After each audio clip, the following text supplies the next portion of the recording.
আজকে শেয়ার করছি নলেন গুড় ও পাটালি গুড় দিয়ে কীভাবে পাটিসাপটার রেসিপি তৈরি করতে হয়। তো ফার্স্টে একটা ননস্টিক প্যানে হোয়াইট অয়েল একটু গ্রিস করে নিলাম। এরপর ব্যাটারটা দেবো। ব্যাটারটার মধ্যে আছে 2 কাপ চালের গুঁড়ো, 1 কাপ ময়দা, হাফ কাপ সুজি, একটু নুন আর পাটালি গুড়, আর আমি লাস্টে একটু খেজুর গুঁড়ো দিয়ে নিয়েছি।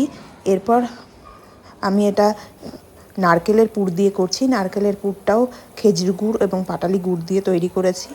তো নারকেলের পুরের এই রেসিপিটা, গুড়টা পাটালি গুড় ফার্স্টে লো ফ্লেমে দিয়ে তার মধ্যে নারকেল দিয়ে ভালো করে লো ফ্লেমে তোমাদের নাড়তে হবে যতক্ষণ না প্যান থেকে নারকেলগুলো উঠে উঠে আসছে, ততক্ষণ করতে হবে।